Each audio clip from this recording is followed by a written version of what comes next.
Hello friends, my name is Mavis Stark and I qualified the Civil Services Examination in the year 2021 with 386 rank.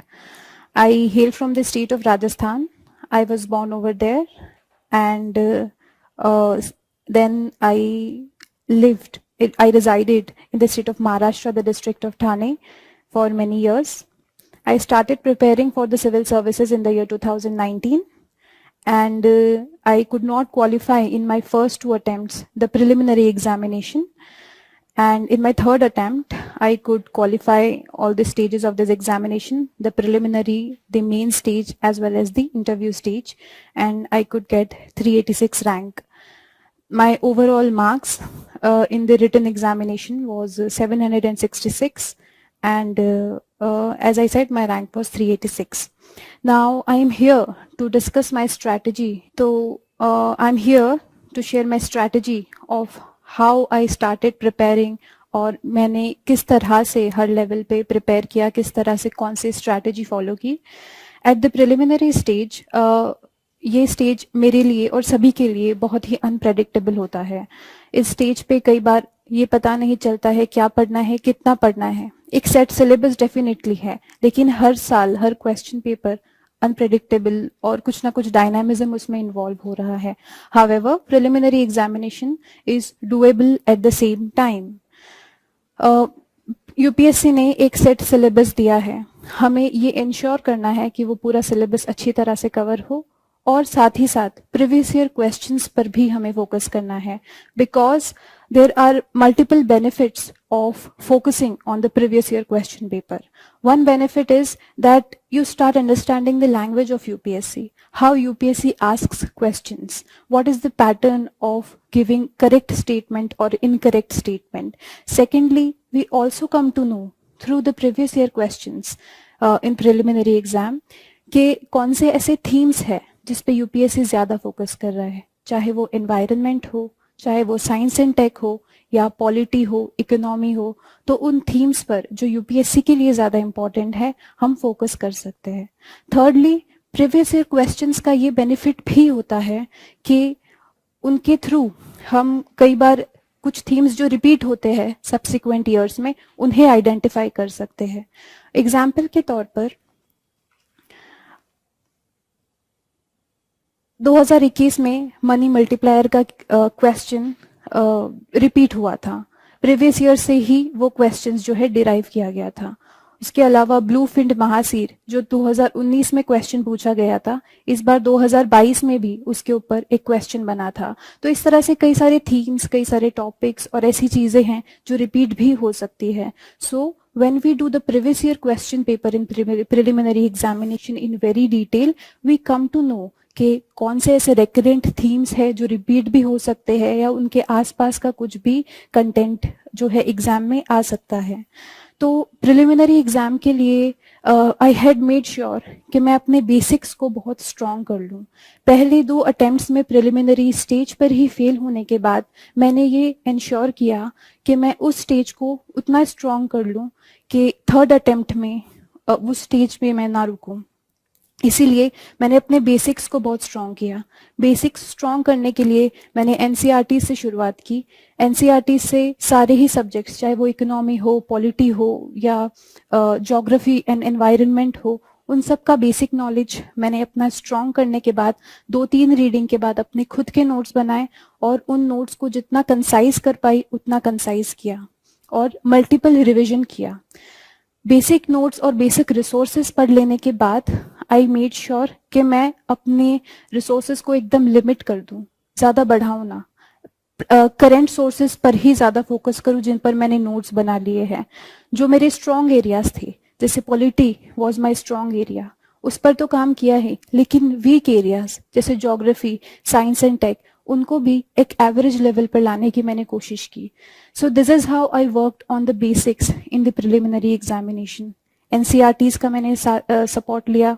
YouTube videos काफ़ी concepts clear करने के लिए मैंने preliminary exam के लिए जो है देखे, उनसे काफ़ी कंसेप्चुअल क्लैरिटी आ गई.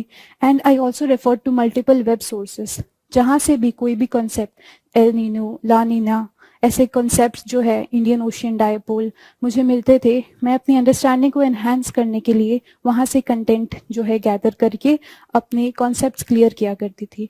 Because what I have gathered from this UPSC examination is that your conceptual clarity is more important than the number of facts that you are mugging up. So conceptual clarity is very crucial. We need to focus on that. As I said, sources बहुत limited रखने हैं. इसीलिए when it comes to current affairs at the preliminary stage of this examination, only one source has to be followed, and that source has to be followed very rigorously, revised multiple times, and your own personal notes have to be made out of those current affairs. कोई भी एक magazine, काफ़ी सारे institutes की magazines आती है, कोई भी एक मैगजीन जिसके फॉर्मेट से आप कंफर्टेबल हैं वो उठाकर आप पढ़ सकते हैं. मंथली मैगजीन या फिर जो ईयरली कंपाइलेशन आता है उसे भी ले सकते हैं और अपने खुद के नोट्स बनाकर उसे मल्टीपल टाइम रिवाइज कर सकते हैं. अगेन नोट्स बहुत कंसाइज रखने हैं ताकि जो लास्ट का पीरियड होता है कुछ दिनों का, 1 या 2 हफ्ते का, उसमें रिवीजन हो जाए. And revision is definitely crucial for preliminary stage of this examination, for any stage for that matter, but for preliminary examination it is very important क्योंकि एक set time में आपको बहुत सारे क्वेश्चंस जो कभी कभी लेंदी भी हो जाते हैं वो सॉल्व करने होते हैं. काफ़ी चीज़ें आपको याद भी रखनी पड़ती है, काफ़ी कंसेप्ट्स आपके माइंड में एकदम क्लियर होने चाहिए ताकि अगर आपकी आंखों के सामने आए तो एकदम से क्लिक हो जाए. तो that is why it is very important that you revise every subject multiple times, your current affair notes multiple times. So revision is very much crucial. Prelims definitely unpredictable है, but then if हम break करें, अपनी strategy बनाएं, short term और long term goals को set करें तो preliminary exam भी बहुत ज़्यादा डुएबल है. This was about the preliminary exam. Now for the main stage, once you clear this hurdle of preliminary exams, then comes the main stage. Now mains is definitely very much crucial for your selection, for the ranking that you will be getting, and hence it is very important कि इस stage पर बहुत ज़्यादा ध्यान दिया जाए. Mains exam के लिए भी एक प्रॉपर सिलेबस यूपीएससी ने दिया है और ये बहुत ज़रूरी है. It is very important that the syllabus that has been given for the mains examination is covered very holistically. Each point of the syllabus, whether it is GS1, GS2, GS3 or GS4, each point has to be covered holistically. You have to make sure that you have read the basic sources for each of these points in the syllabus that has been given by the UPSC. UPSC ने through its syllabus हमें indicate किया है कि what it expects you to learn, to acquire knowledge about, to gather observations about, and what will be asked in the examination by the UPSC. That is why it is very important कि syllabus को हम हमेशा handy रखें और उसको holistically cover करें. मैंने ऐसा किया था कि syllabus के हर point पे मैंने e-notes बनाए थे अपने, क्योंकि it is very much easier to compile and organize the notes in e-format than in the handwritten, क्योंकि कई सारे डायनामिक एस्पेक्ट्स ऐसे होते हैं जो आपको अपडेट करने होते हैं constantly, and that is why e notes become very much comfortable to handle, and hence I made e notes of all the points of the syllabus, we GS1, 2, 3 और 4, और मैं उन्हें कॉन्स्टेंटली अपडेट करती रहती थी. तो मैंने सिलेबस के ऊपर सारे पॉइंट्स पे बेसिक नोट्स बना लिए. उसके बाद मैंने न्यूज़पेपर्स बहुत ही रिगरसली फॉलो किए. द हिंदू और इंडियन एक्सप्रेस 2 न्यूज़पेपर्स थे जो मैं पढ़ा करती थी. वहाँ से कोई भी फैक्ट, कोई भी डेटा जो मैं अपने आंसर्स में यूज़ कर सकती हूँ, इंट्रोडक्शन या कंक्लूजन में डाल सकती हूँ, वो मैंने गैदर करके एक एक्सेल शीट बना दी. उसके बाद काफ़ी सारे केस स्टडीज़ या काफ़ी सारी बेस्ट प्रैक्टिसेस अक्सर इंडियन एक्सप्रेस जैसे न्यूज़पेपर्स में आ जाती है, उनको एक जगह इकट्ठा करके यदि हम रख लेते हैं तो हम उन्हें अपने आंसर में बहुत ब्यूटीफुली यूज़ कर सकते हैं. एथिक्स में फॉर एग्जांपल अगर हम कुछ लाइवली एग्जांपल दे कि किसी नॉर्थ ईस्ट के किसी एक विलेज में क्लीनलीनेस कैंपेन में किस तरह से बॉटम अप अप्रोच यूज़ की गई, किस तरह से यंगस्टर्स का इन्वॉल्वमेंट हुआ, एल्डर्स ने अपनी उनको जो रिस्पेक्ट मिलती है उसको यूटिलाइज करके और किस तरह से अवेयरनेस फैलाई। तो एक बहुत ही लाइवली और ऑर्गेनिक आंसर एथिक्स में लिख दिया जाएगा। तो इस तरह से मैंने अपने पूरे प्रिपरेशन के पीरियड में न्यूज़पेपर्स बहुत ही रिगरसली पढ़े, case studies, examples, facts, figures, ये सब इकट्ठा करके आई मेड श्योर कि मैं उसको ऑर्गेनाइज्ड वे में लिख दूं अपने नोट्स में, एंड इवेंचुअली जब भी जरूरत हो आंसर में उन्हें यूटिलाइज करूं as per the relevance of that particular thing. Now, even at the stage of mains, previous year questions become very much crucial. This is because when you look at the previous year questions, you get less overwhelmed. You come to know about the direction in which UPSC expects you to tread. आपको पता चलता है कि कौन से themes है या कौन से एरियाज है जिस पे यूपीएससी ज्यादा क्वेश्चन पूछ रहा है, या जो क्वेश्चन वो पूछ रहा है वो कौन से डायरेक्शन में जा रहे हैं। फॉर एग्जाम्पल, किसी एक पर्टिकुलर टॉपिक के ऊपर इश्यूज एंड चैलेंजेस के ऊपर यूपीएससी ने बात कर ली है, किसी एक टॉपिक के फीचर्स के बारे में बात कर ली है। साइंस एंड टेक को ले लें तो कोई इमर्जिंग टेक्नोलॉजी है जो ह्यूमन वेलफेयर में बहुत काम आ रही है, उस पर यूपीएससी ज्यादा फोकस कर रहा है।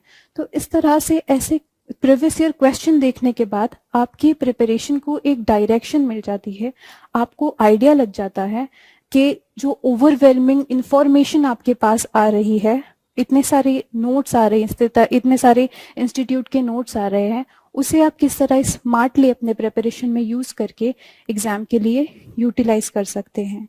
It give you direction, and if you understand the structuring of the questions that are asked by the UPSC, you understand कि वो एकदम unique होते हैं. I mean, there are very good test series in the market, definitely, but the question that the UPSC ultimately asks has beautiful structure of their own. उनकी demand किस तरह से fulfil करनी है वो तभी पता होगा जब हम उन प्रीवियस ईयर क्वेश्चन को देखें, उन्हें ब्रेक डाउन करके उन पर ब्रेनस्टॉर्म करें और एक प्रॉपर स्ट्रक्चरिंग करने की प्रैक्टिस करें. That is how previous year question have to be approached. मैंने अपने प्रिपरेशन के दौरान जब मैं आंसर राइटिंग प्रैक्टिस करती थी तो मैंने प्रीवियस ईयर क्वेश्चन के ऊपर ही अपनी आंसर राइटिंग स्टार्ट की थी. मैं डेली 6 से 8, चाहे वो GS1 हो, GS2, GS3 या GS4 हो, मैं 7 से 8 क्वेश्चन डेली बेसिस पे उठाकर उन पे आंसर राइटिंग किया करती थी, ब्रेनस्टॉर्मिंग किया करती थी, और कुछ नहीं तो एक प्रॉपर स्ट्रक्चर और मॉडल आंसर बनाकर रख लेती थी. तो उससे मुझे काफी हद तक आइडिया हो गया कि किस तरह से हमें क्वेश्चन को अप्रोच करना है और उसकी डिमांड को फुलफिल करना है. So it is very important कि मेंस के एग्जाम के प्रिपरेशन के दौरान सिलेबस के साथ साथ प्रीवियस ईयर क्वेश्चन पेपर्स को भी अपने हाथ में रखा जाए, अपने टेबल पर ही रखा जाए, ताकि you never lose the direction in which you have to go in order to clear this examination. After this, at the main stage, notes making also becomes very crucial. अपने हाथ से बने हुए नोट्स बहुत इंपॉर्टेंट हो जाते हैं, क्योंकि as I said there is overwhelming amount of information and notes that are available in the market, and hence it is very important कि उसको एक कंडेंस्ड और कंसाइज फॉर्म में आप अपने नोट्स बनाकर रखें, वेदर वो हैंड रिटन हो या ई नोट्स हो. लेकिन GS1 में history, art and culture, society, geography, world geography, Indian geography, ये सभी जो टॉपिक्स है इनको ब्रेक डाउन करके अपने कंसाइज नोट्स बनाना जरूरी हो जाता है. GS2 में कॉन्स्टिट्यूशन, अगेन लक्ष्मीकांत जैसी जो बुक्स हैं उनमें से मेंस पर्सपेक्टिव से अपने नोट्स निकालना भी जरूरी हो जाता है, ताकि जो लास्ट मोमेंट या जो प्रीलिम्स और मेंस एग्जाम के बीच का पीरियड होता है उसमें रिवाइज करने में आसानी हो जाए. और जब हम अपने हाथों से नोट्स बनाते हैं तो उसको ना कि रिवाइज करना आसान हो जाता है, लेकिन एक पिक्टोरल मेमोरी हमारी डेवलप हो जाती है. That is why I think कि even for the stage of mains examination, notes making becomes very important. And once you make your own notes, you are able to update those notes and add information as and when you get it from newspaper, from magazine, and from other sources. See, newspapers newspaper का holistic use करना बहुत important है इस exam में, मुझे ऐसा लगता है, मेरा पर्सनल एक्सपीरियंस ऐसा रहा है, क्योंकि newspaper was something that I used to read and analyse on the daily basis religiously. उससे बहुत सारी चीज़ें एज आई सेड मिलती है, चाहे वो केस स्टडीज हो, फैक्ट्स हो, फिगर्स हो, प्रीलिम्स में भी काम आते हैं और मेंस में तो डेफिनेटली काम आते हैं। And it gives you an edge when you cite a case study that you have read in a newspaper in your answer, maybe of GS2 or GS3 or GS4, it gives you an edge, क्योंकि वो एक बहुत unique case study है जो recent में हुआ और आपने अगर उसे साइट किया है तो definitely your answer gets an edge over the others. Now, as I said, notes making and updation of the same is very important for mains also, क्योंकि स्टैटिक चीजें के साथ डायनेमिक पार्ट को अगर आप कवर करते हैं तो I think that fetches you more marks. And then in order to understand how to write answer, introduction, main body, conclusion, the structure of the same, किस तरह से हमें एक प्रॉपर आंसर बनाना है, वो जानने के लिए टॉपर कॉपीज पढ़ी जा सकती है। ऑनलाइन काफ़ी सारी टॉपर कॉपीज अवेलेबल हैं, मैंने कुछ टॉपर कॉपीज देखी और मैंने एनालाइज किया कि ऐसा क्या है जो वो आंसर में कवर करते हैं या किस तरह से स्ट्रक्चर करके वो डिमांड फुलफिल करते हैं किसी एक पर्टिकुलर आंसर की। And then I tried to improve upon my own answer writing to ensure that the demand of the question is getting fulfilled. I am able to make use of flowcharts, diagrams, and other such things. Maps, for instance, in geography is very important.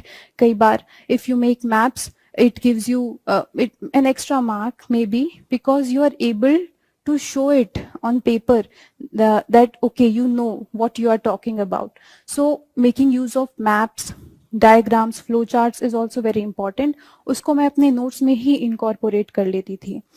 तो वो भी कई बार हमें newspaper या अलग अलग जगहों से मिल जाते हैं और टॉपर कॉपीज पढ़ के आपको पता चलता है कि किस तरह से you have to do it in a moderate way. We don't have to overdo it as well, but you have to do it in a very moderate way. Now answer writing practice is something that is very important for the main stage.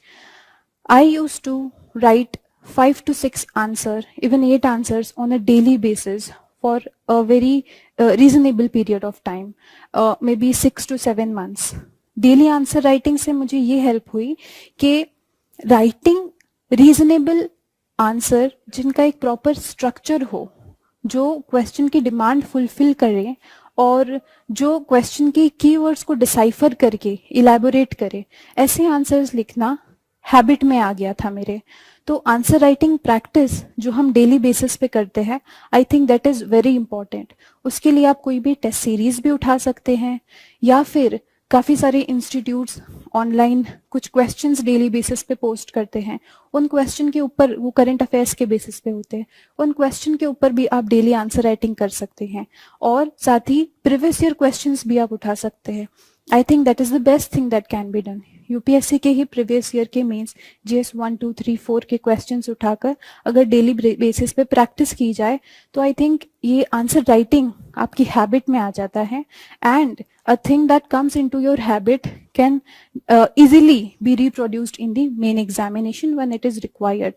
So the reason I could write reasonable answer in my final examination was because writing structured answer had got incorporated in my habit and I could perform on the day of the mains examination as well. So I think for all the GS papers, answer writing is the heart and soul in order to perform good in the examination.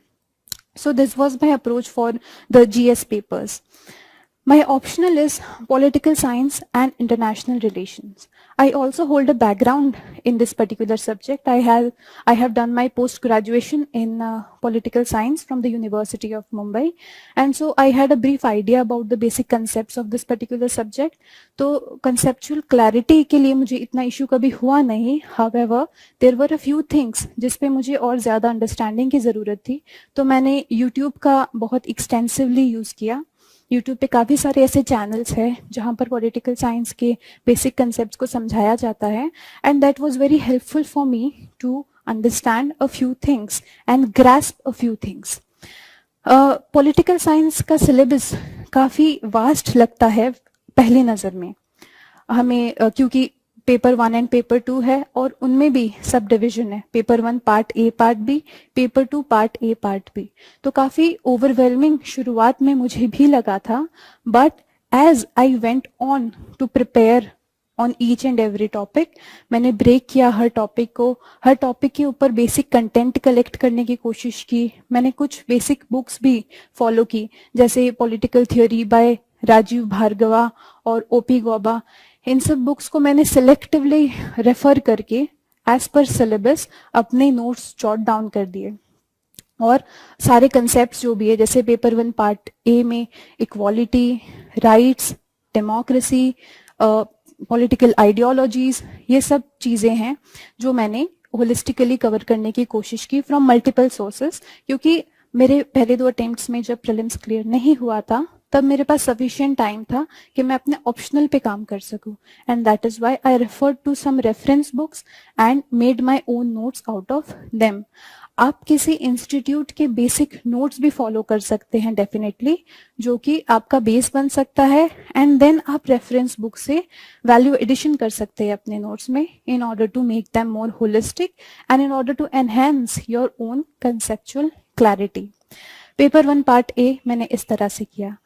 Part B के लिए, जो कि Indian nationalism, constitution, constitutional bodies, caste, ethnicity politics, जो Indian politics के बारे में बात करता है, उसके लिए कुछ बेसिक सोर्सेज आप रेफर कर सकते हैं. डेफिनेटली काफ़ी सारी रेफरेंस बुक्स भी है, but only after you have gone through some basic notes जो कि मार्केट में अवेलेबल है, उसको बेस बनाकर पहले अपनी कंसेप्चुअल क्लैरिटी को बिल्ड कर लें, उन नोट्स को अच्छे से रिवाइज कर ले, फिर आप उसमें वैल्यू एडिशन करने के लिए बाकी बुक्स भी रेफर कर सकते हैं.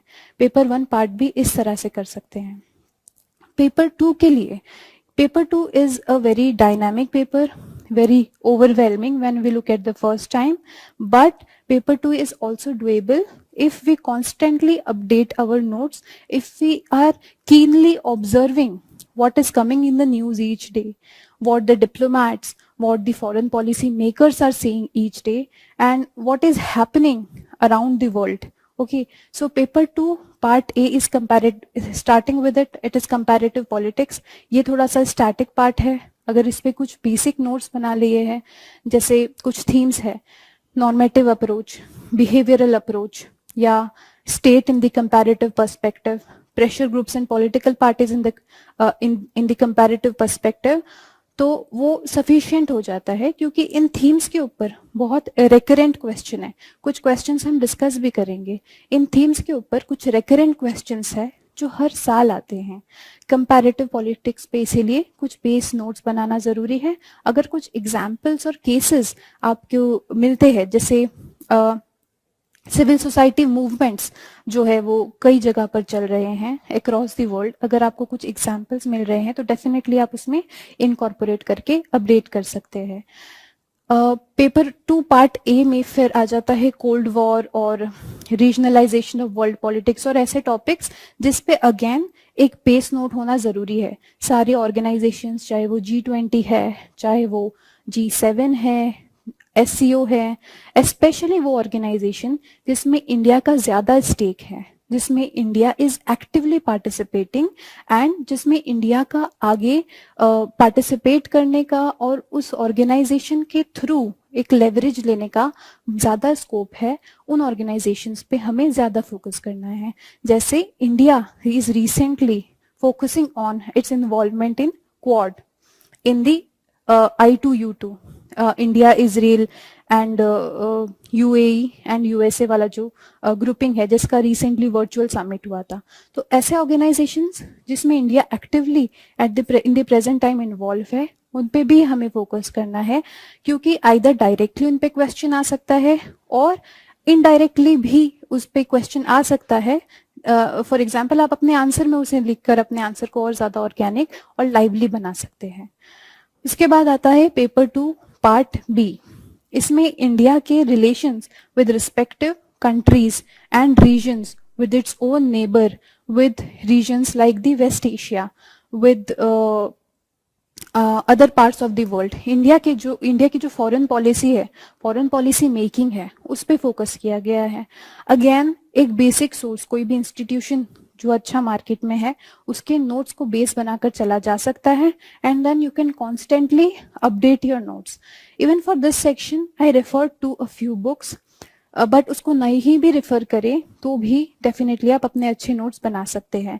मैंने कुछ बुक्स रेफर की थी, जैसे डज एलिफेंट्स डांस, जिसमें एक हिस्टोरिकल कॉन्टेक्स्ट और हिस्टोरिकल बैकग्राउंड दिया हुआ है इंडिया की रिलेशनशिप दूसरी कंट्रीज के कैसे रहे हैं उसके बारे में।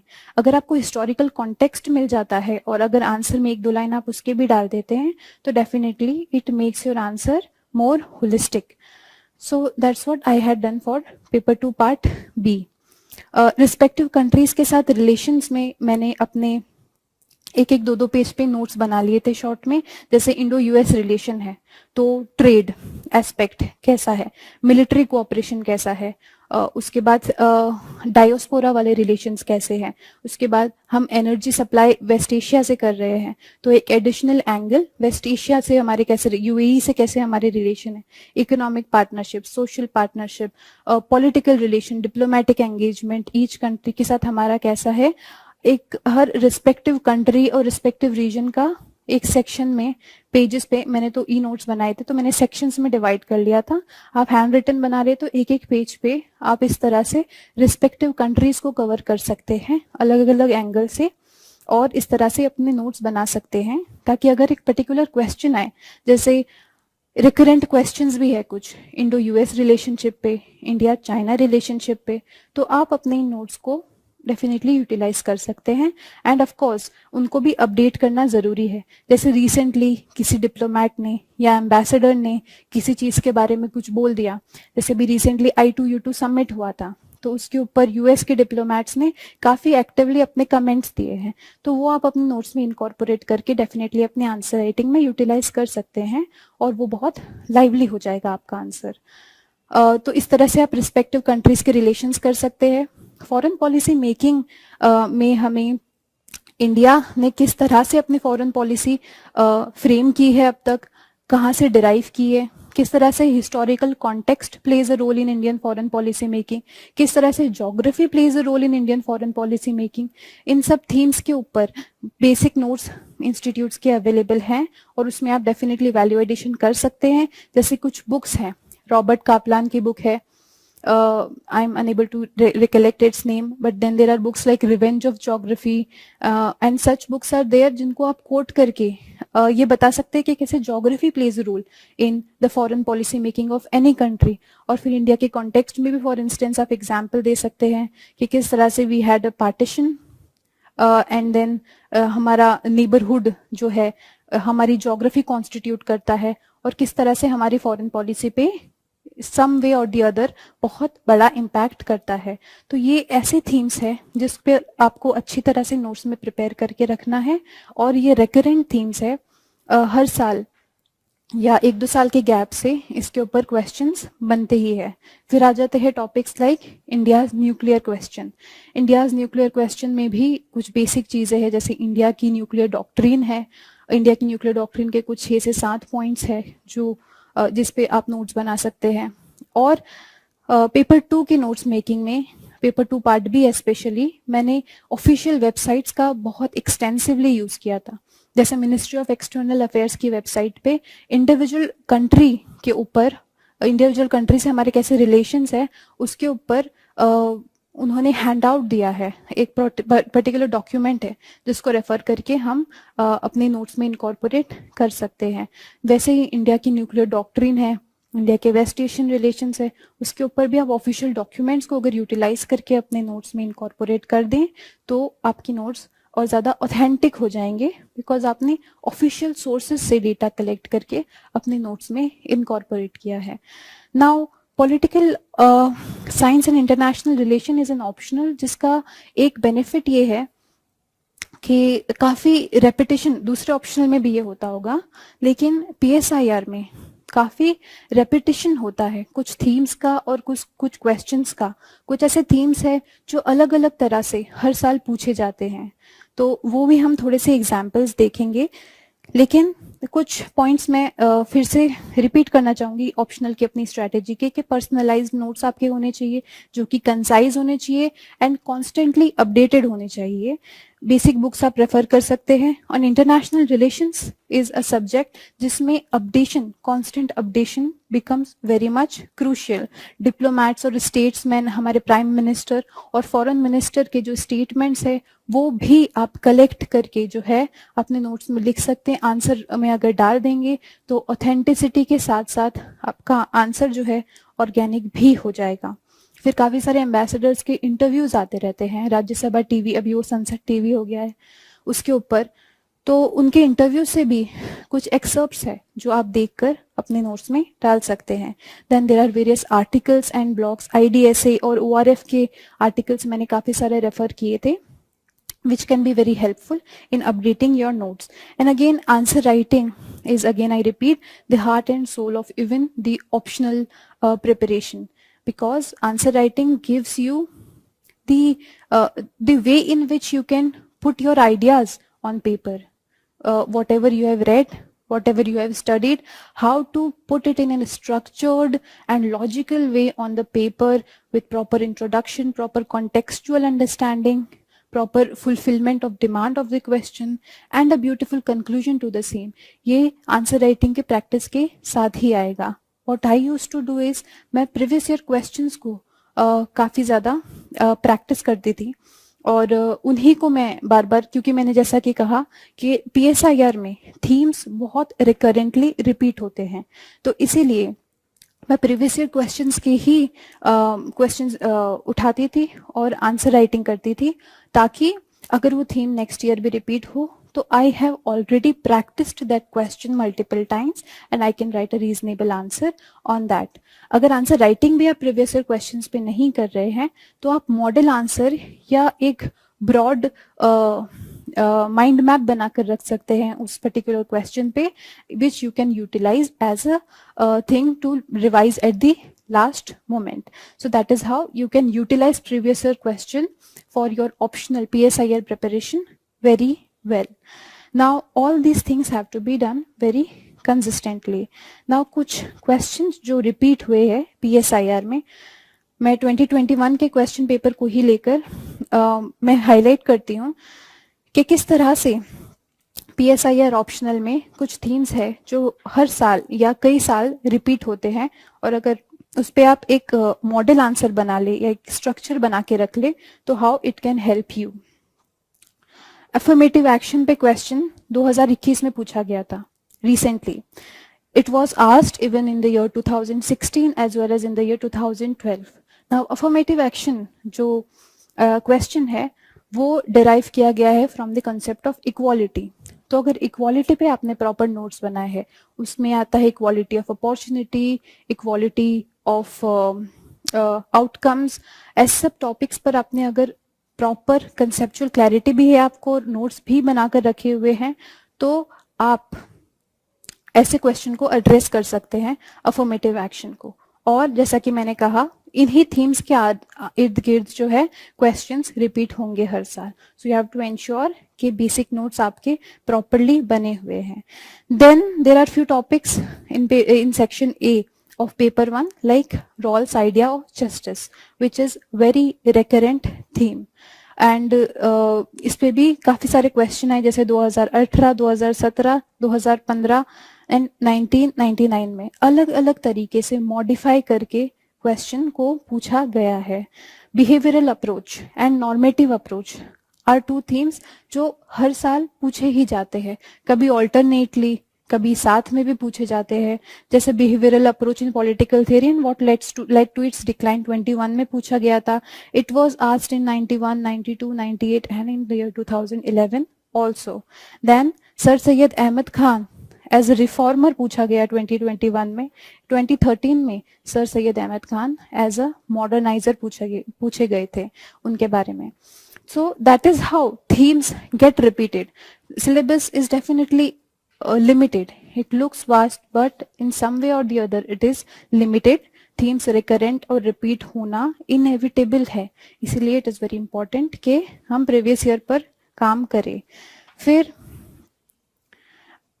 पेपर 2 के सेक्शन ए में प्रेशर ग्रुप्स के ऊपर जो क्वेश्चन आया, political parties and pressure groups are the sine qua non of democracy, ये क्वेश्चन भी मल्टीपल टाइम्स पूछा गया है 1999, 2003, 2008, 2011 एंड 2014. फिर यूनाइटेड नेशंस में क्या रिफॉर्म्स चाहिए, this is the favourite theme of UPSC, जो इसने यूपीएससी ने मल्टीपल टाइम्स पूछा है 2015, 1992 and many other times. After that there are foreign policy making, अगर हम इंडिया की ले ले पेपर 2 में, पेपर 2 पार्ट बी में, तो फॉरेन पॉलिसी मेकिंग हर दूसरे साल इसके ऊपर क्वेश्चन बनता है. May be institutions involve in foreign policy making या what are the ideological underpinnings of our Indian foreign policy, इसके ऊपर क्वेश्चन पूछे जाते हैं हर दूसरे साल, every other year. So my point is कि सिलेबस और previous year question has to be kept in your hands when you are preparing for the mains examination, for prelims as well, but for mains examination it is even more important. And for an optional like political science, अगर आप अपने previous year questions पर बहुत detail में काम कर लें तो definitely it will work to your benefit. And at the end I would say that consistency is very crucial to achieve success in any field, and for UPSC consistency is something that you have to build in your habit. You have to do whatever you are doing on a daily basis in order to ensure that there is no break in your preparation and you follow your strategy regularly. So that is what I have to share with you about my strategy of clearing this examination. Yes.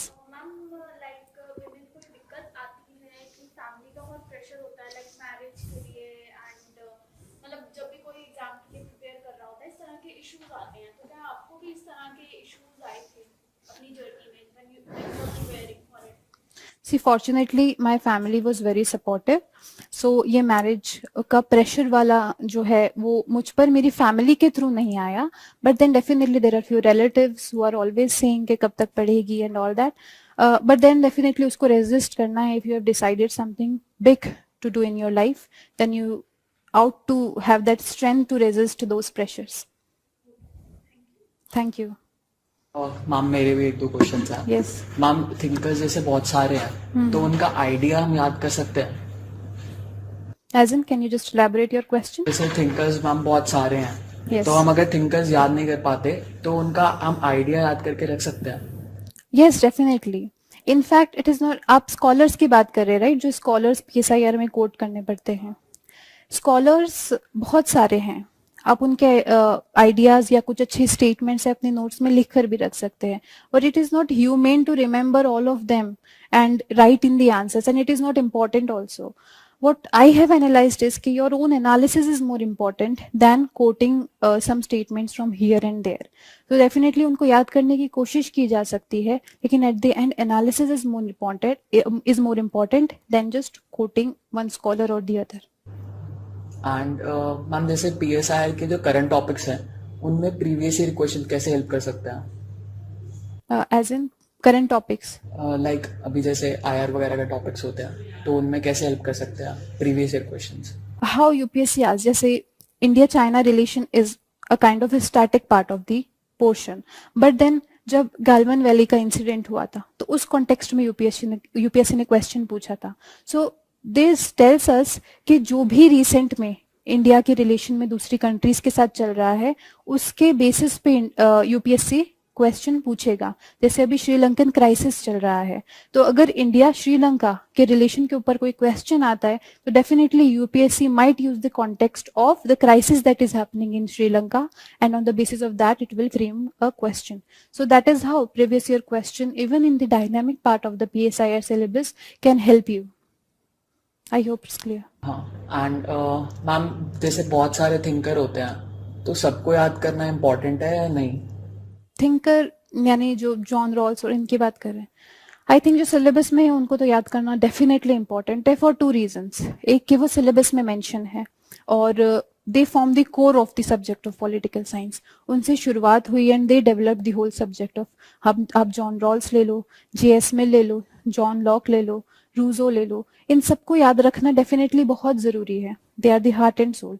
And the second reason is then you can quote them for interlinkage also. जैसे paper 1 के thinkers आप कई बार paper 2 में भी use कर सकते हैं. Social contract theory को आप IR के कॉन्टेक्स्ट में यूज कर सकते हैं. सो वो थिंकर्स याद रखना शुरू में डेफिनेटली थोड़ा डिफिकल्ट हो सकता है क्योंकि बहुत सारे थिंकर्स है वो, but because they form the core of the subject of political science, it is very important that their ideas are remembered.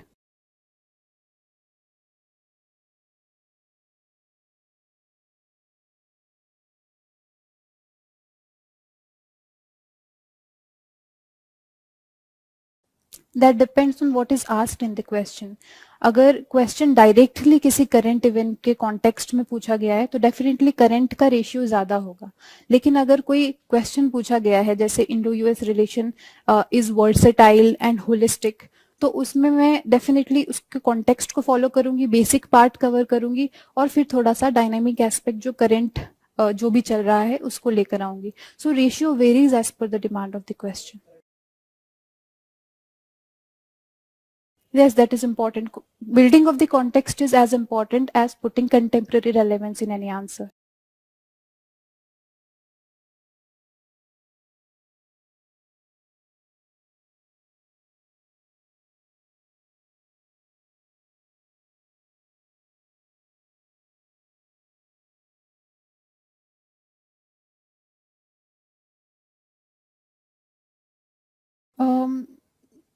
IR में ऐसे क्वेश्चन अगर GS2 से हमें डिफरेंशिएट करने हैं तो इट इज़ वेरी इंपॉर्टेंट कि हम एक फॉरेन पॉलिसी एंगल उसमें लेकर आए. And how we can bring that, मैंने जैसा कि कहा, एम्बेसडर्स अपने ओपिनियंस एक्सप्रेस करते हैं. मिनिस्ट्री ऑफ एक्सटर्नल अफेयर की वेबसाइट पे काफ़ी सारी चीज़ें दी हुई है एक पर्टिकुलर इशू के बारे में. हमारे हर इशू पर ऑफिशियल स्टेटमेंट्स आते हैं. We have to keep in mind दो स्टेटमेंट्स, इसलिए हमारे नोट्स अपडेट करना बहुत जरूरी हो जाता है. And when we quote these particular things, official statements, ambassador's point of view, then our answers become different from GS2. And also the analytical aspect of the same. For example, we can give solutions to that as well. We can quote a particular thinker. Maybe there are many thinkers in political science, C. Raja Mohan and others. We can quote them if we are able to remember.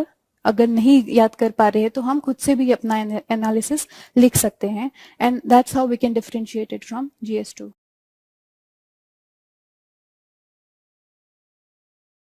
See, I did not do it and it worked well for me. So I think कि वो avoid ही किया जाए, GS2 में use ना किया जाए तो.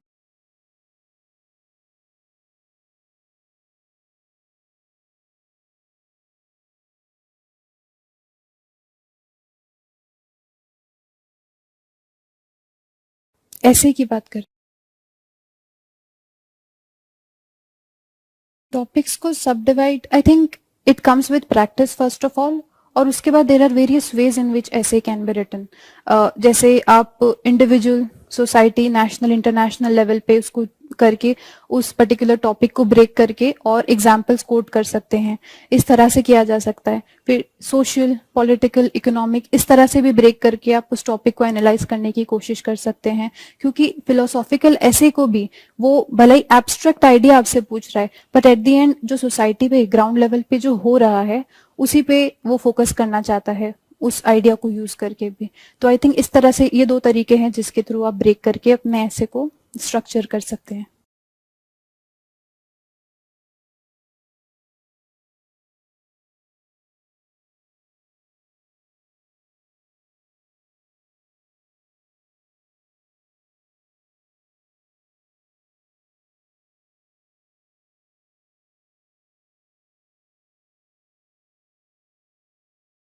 इस पर डेफिनेटली ब्रेनस्टॉर्म करके, और